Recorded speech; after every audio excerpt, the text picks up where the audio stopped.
The planning cell at Bandar Abbas Naval Base has been working this problem for 11 days, and the officer who runs it is genuinely proud of what he has produced. The target is USS Bataan, LHD-1, a WASP-class amphibious warfare ship transiting the northern Red Sea at 1322, local, 41 nautical miles west of the Saudi coastline. The weapon is a Noor anti-ship missile, Iran's domestically produced derivative of the Chinese C-802, and the officer has selected it because it is, by Iranian standards, their most reliable surface-launched anti-ship system. Sea skimming, subsonic, terminal active radar seeker in the final phase. The plan calls for a 2-missile salvo from a mobile coastal defense launcher positioned on the Yemeni highland terrain that the IRGC has spent the better part of 2 years developing into a layered coastal strike network. 2 missiles, 1 ship. The geometry, on paper, looks favorable. The officer has reviewed it 3 times and found it sound each time. The officer has done serious work. 11 days of planning is not nothing. The intelligence picture he is operating from shows Bataan's last confirmed position from a commercial satellite pass 6 hours ago, updated by a Shahed spotting drone that overflew the transit corridor 40 minutes prior and confirmed a large deck amphibious vessel on a northbound heading. The GPS coordinates are loaded into both missiles' guidance systems. Launch authority has been granted from the appropriate level of the IRGC chain of command. The crews at the coastal launcher are running through their pre-launch checklist with practiced efficiency. By the officer's timeline, the missiles will be away in 90 seconds.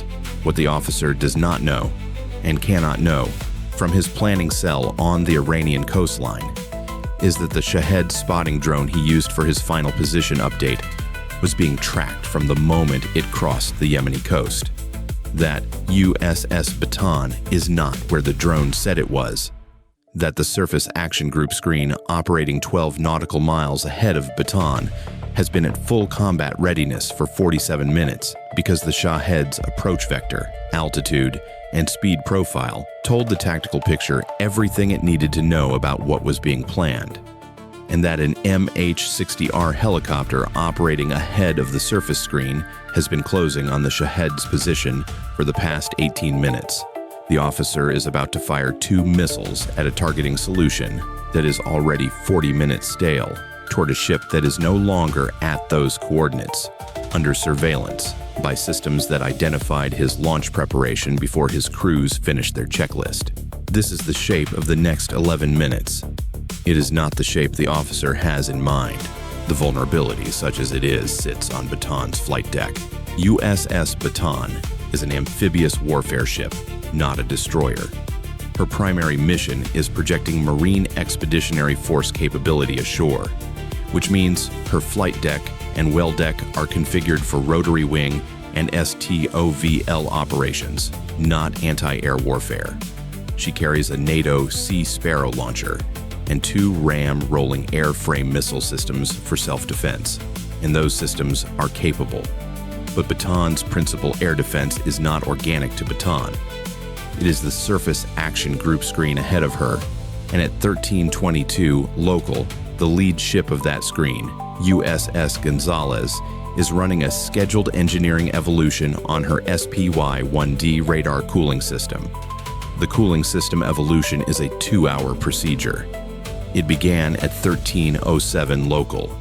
Gonzalez's SPY-1D is operating at reduced power output, approximately 70% of nominal, while the cooling maintenance is underway, which means her long-range radar detection envelope is compressed from its full 200 nautical mile radius to approximately 140 nautical miles in the affected sectors.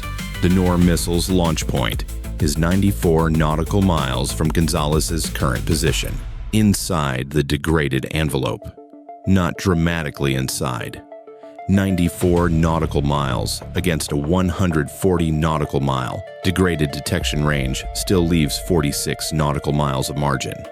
But the launch planner at Bandar Abbas, who does not know about the cooling maintenance evolution, has accidentally selected a firing position that is closer to the geometric edge of the degraded coverage than the geometric center of the full coverage. This is coincidence. But coincidence is how vulnerability windows open. The Noor missiles leave their launchers at 1324 local. The E-2D Advanced Hawkeye has been orbiting at 21,000 feet over the central Red Sea since 1100 local, and it has been watching the Yemeni coastal terrain with the patient, continuous attention of a system that does not need brakes and does not get distracted. The AN/APY-9 radar identified the Shahed spotting drone when it crossed the Yemeni coast at 1239 local. The drone's approach vector, northeast, toward the transit corridor, at an altitude and speed consistent with a commercial pattern reconnaissance profile, was flagged and disseminated to the surface group within 40 seconds. The tactical action officer on Gonzalez received the advisory at 1240 local. He noted the drone's probable mission. He reported to his commanding officer. The commanding officer ordered the surface group to full combat readiness. That was 44 minutes ago. The E-2D's radar is now tracking 2 new contacts launched from the Yemeni highlands. Bearing 227 from Gonzalez, range 94 nautical miles, velocity consistent with subsonic anti-ship missiles on a sea-skimming profile. The AN/APY-9 acquires them cleanly at launch. The track data goes to every ship in the group via Link 16 within 3 seconds of acquisition. In Gonzalez's Combat Information Center, the tactical action officer has the tracks. He has been waiting for them. The engagement solutions for surface-to-surface missiles approaching from this bearing sector have been maintained and updated continuously for the past 44 minutes since the moment the Shahed drone told the picture what was being planned. This is not a surprise. This is a scheduled appointment that the Iranian launch crew made 40 minutes ago and then showed up to on time. The Noor missile is a serious piece of engineering. Iran has produced it since the early 2000s from the C-802 technology base, and the domestic production program has resulted in a system that is more reliable than most of Iran's older inventory. It sea skims at approximately 5 to 7 meters above the water surface, which is low enough to complicate radar detection at extended range and low enough to challenge some intercept geometries.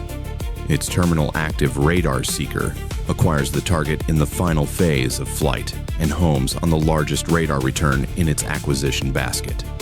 It travels at approximately 230 meters per second.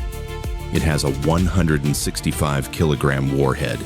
Against an undefended or lightly defended ship, it is a genuine danger against a ship that has been tracking it since launch, with engagement solutions pre-computed and updated in real time, with 2 SM-2 Block IIIB missiles already assigned to each inbound track and a Phalanx CIWS on terminal backup.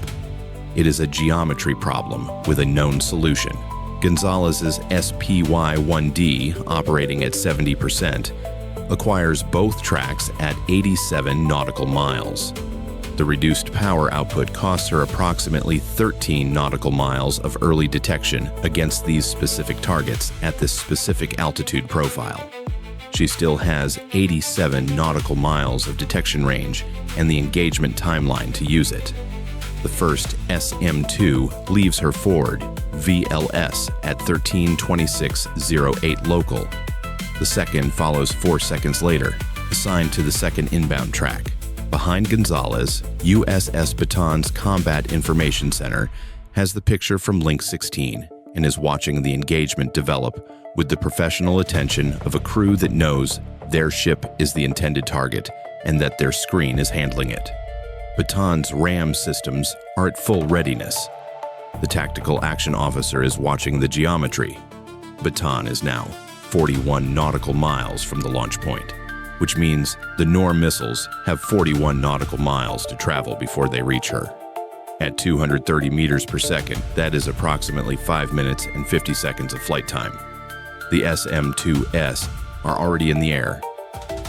The SM-2 Block IIIB is a different class of problem for the Noor to deal with. It travels at approximately Mach 3.5, has a semi-active radar guidance phase that transitions to active terminal homing in the final seconds, and can pull maneuvering loads that the Noor's subsonic airframe cannot match. The geometry is not a contest. It is a calculation. The SM-2 knows where the Noor is. The Noor does not know the SM-2 exists. The engagement occurs at 23 nautical miles from Gonzalez, well outside Bataan's defensive perimeter, well outside the range at which Bataan's NATO Sea, Sparrow, or Ram systems would be needed, well outside the range at which anything interesting happens from Bataan's perspective. The first SM-2 intercepts the first Noor at 1327.44 local, at an altitude of approximately 40 meters above the Red Sea surface. The second SM-2 intercepts the second Noor 11 seconds later, slightly farther north. Both intercepts occur at low altitude. The debris fields fall into the water approximately 18 nautical miles from USS Bataan. Neither warhead functions. Neither terminal seeker ever acquires its intended target, because neither missile survives long enough to reach the acquisition range at which the seeker would have activated. The upgraded guidance section that Iran spent 18 months developing and carefully protecting from collection, the modification that was supposed to improve the Noor's terminal accuracy against maneuvering targets, gets its operational debut over an empty patch of the Red Sea at 40 meters altitude. It performs acceptably right up until the point where it ceases to exist. On Bataan's flight deck, 2 AV-8B Harriers are conducting pre-launch checks for a scheduled training sortie. The crew chiefs working the aircraft are informed of the engagement over the flight deck intercom. They note this information. They return to the pre-launch checks. The training sortie will launch on schedule. In the Combat Information Center, the Tactical Action Officer logs the engagement times, the intercept positions, and the SM-2 expenditure. 2 rounds, both effective. He begins drafting the engagement report.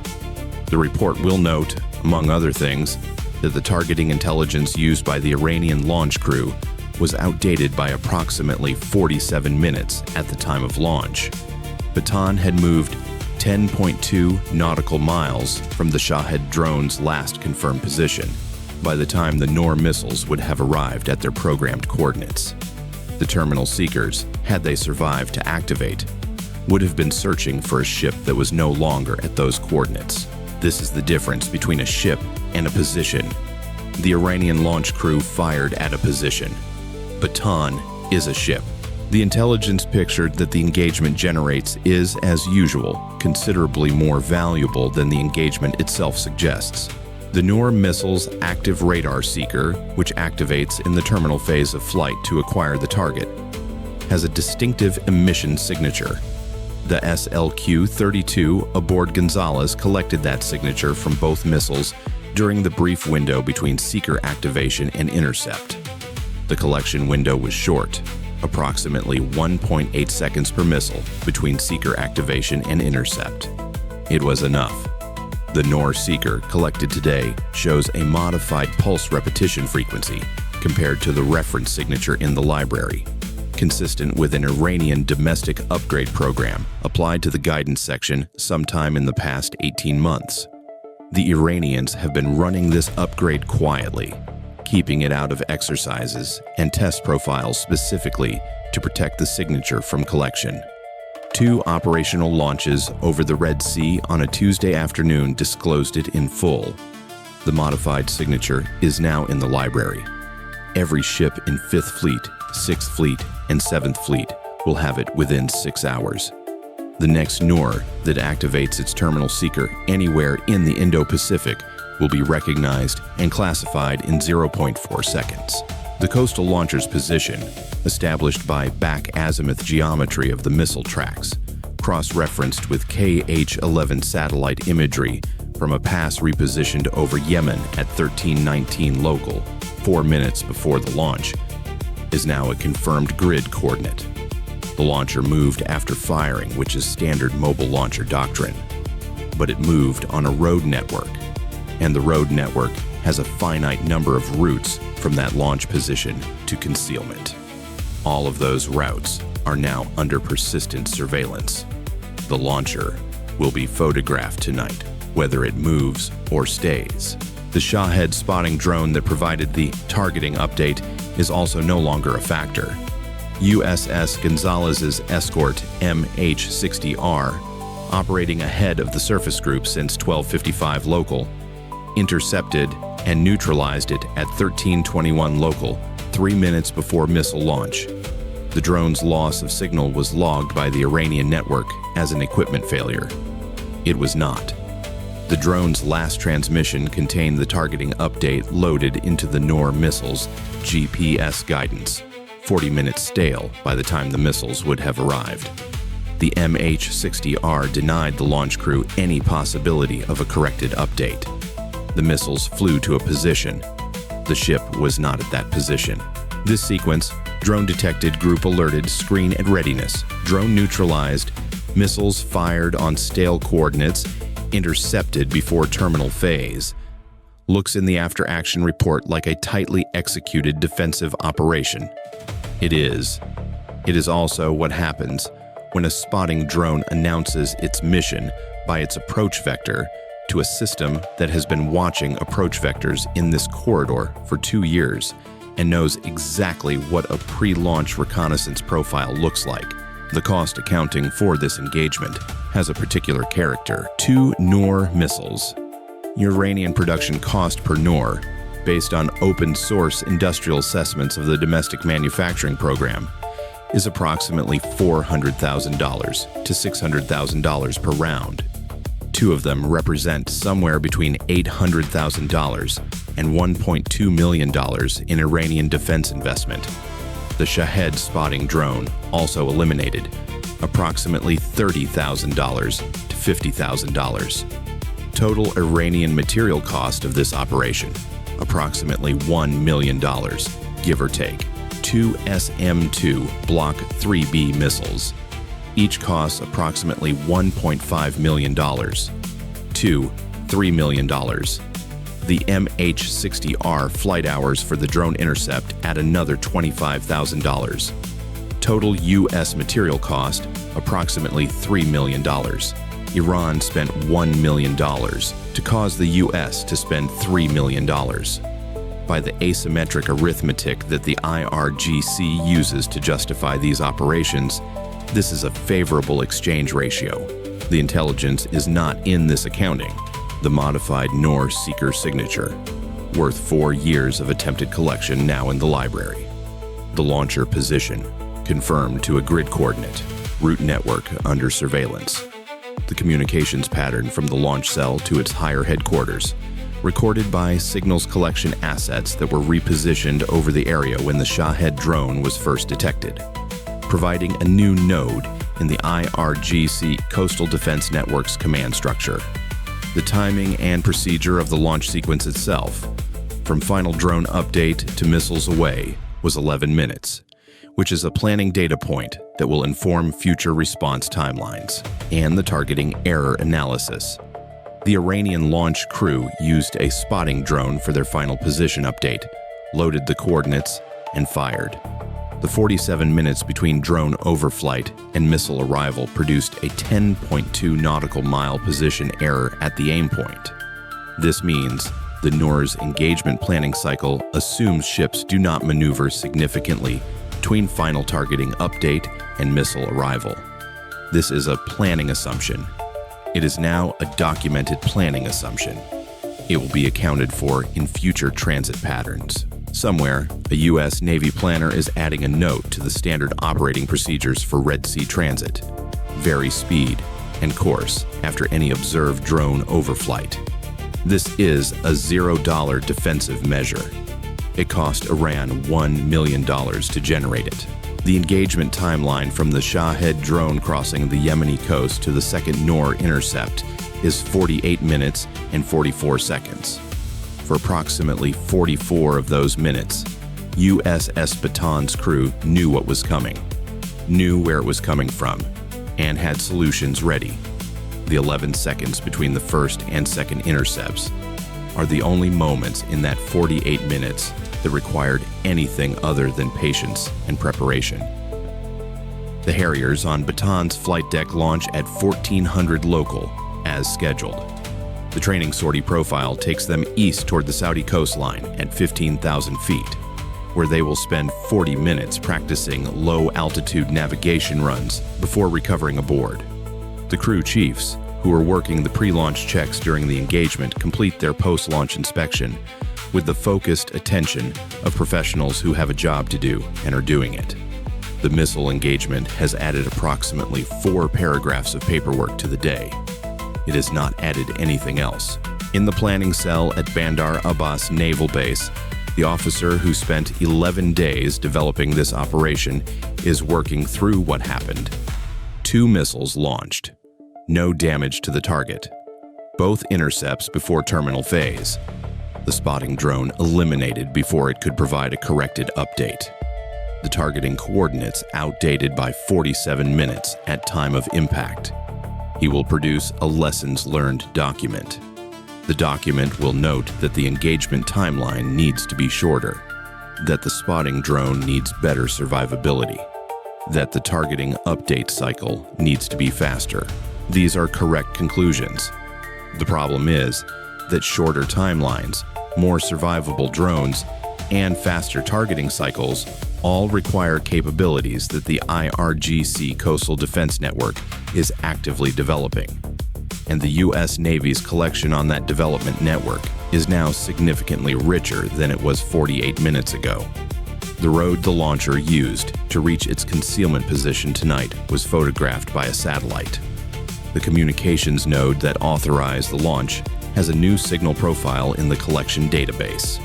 The modified seeker signature is in 20 ship's threat libraries by morning.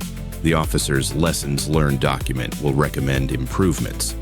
The U.S. Navy's lessons learned document will recommend responses to those improvements. Both documents will be written. Only one of them will know what the other is planning. By 1500 local, Iranian media has the story in the framing they prefer. A bold operation by the Islamic Republic's Coastal Defense Forces, targeting American military vessels operating in regional waters. The missiles described as performing their mission.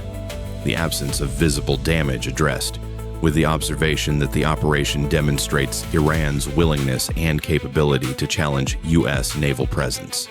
The loss of the Shahed drone is described as combat attrition consistent with operational expectations.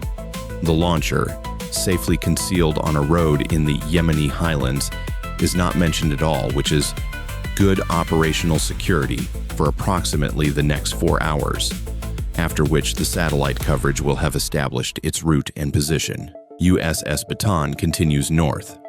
The Red Sea is blue and flat in the afternoon light. The Harriers recover at 1447 local without incident. The flight deck crew secures from flight operations at 1515 local. The tactical action officer completes his engagement report at 1530 local and submits it up the chain. The report is thorough, specific, and unexcited. It reads like what it is: a routine account of a system performing as designed against a provocation that was detected, tracked, and resolved before it reached the ship it was aimed at. The modified Noor seeker signature goes out on the intelligence distribution network at 1600 local. By 1700 local, it is in the threat library of every Aegis-equipped ship from the 5th Fleet to the 7th. The next Noor that activates its terminal seeker anywhere in the Indo-Pacific region will be recognized within 0.4 seconds. The upgrade the Iranians spent 18 months developing and kept out of every exercise and test profile to protect its signature, disclosed in 2 intercepts over the northern Red Sea on a Tuesday afternoon. The planning cell at Bandar Abbas will start work on the next operation tomorrow morning. 11 days, probably, to develop the next plan. The U.S. Navy will spend tonight updating its libraries. The update takes less time than the plan. It always does. Bye for now.